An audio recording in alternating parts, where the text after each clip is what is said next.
Hi, it's Gary. Welcome to today's video. Well, I like cheese. I like lots of different types of cheese as well. I especially like, the cheese with the blue veins in it. It's got a little bit of a smell to it because no one in the house will eat it, so I get to enjoy it all to myself.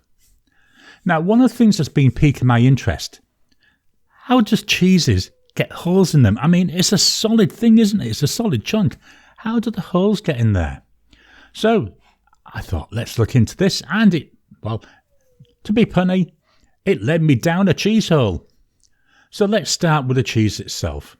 Now we know there's lots of different cheeses around. I would say there's thousands of different cheeses.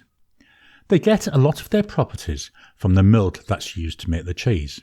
We tend to think of cheese as being made from cow's milk, but there's a lot of cheese that's made from things like sheep milk, goat milk. Some cheeses are made from camel milk, water buffalo milk, even moose milk. I don't want to try any of those last few.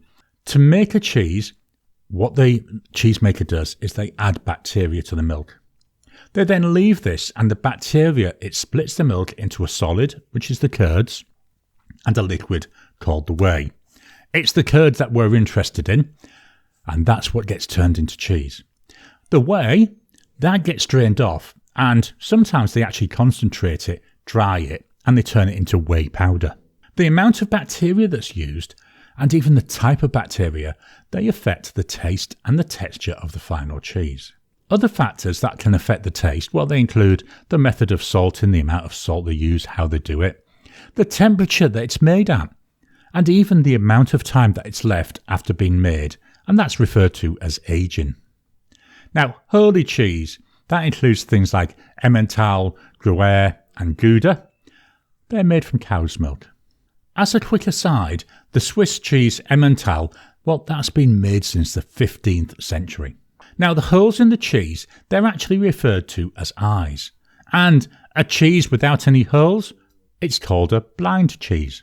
Let's take a little bit of a closer look at Emmental.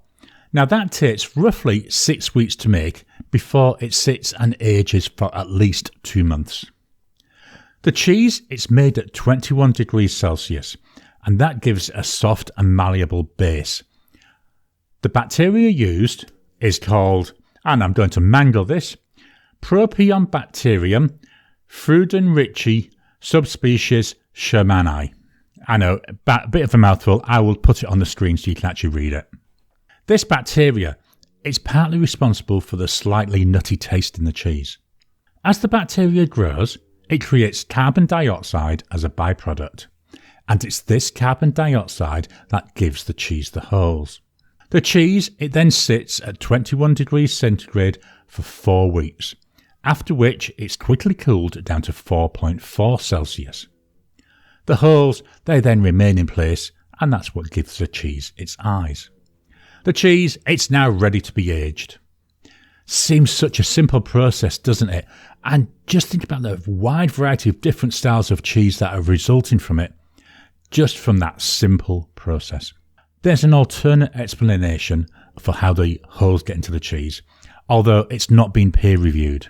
In this, it's thought that the holes, they're actually down to how clean the buckets are that collect the milk. It's thought that the holes are produced around microscopically small flecks of hay that get into the bucket during the milking process.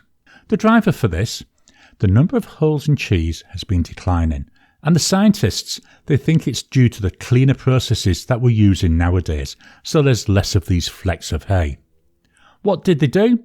They carried out an experiment, and they added small amounts of hay dust to milk, and then made it into cheese over the next 130 days. And they did find that those with hay in it did create the holes, whereas those which didn't have the hay didn't create as many holes. I haven't been able to find out any more information on this, so I've only been able to read it from one source, so I'm not 100% certain how true it is, but I thought it's still worth mentioning. So that's how holes get into cheese, and it's really, it was quite interesting because I went down that cheese hole to find out all the details. Do you like cheese? What cheeses do you like? Are there any special ones? Do you use certain cheeses for special occasions? Please drop a comment down below. Let's kickstart the conversation. Please hit the thumbs up button.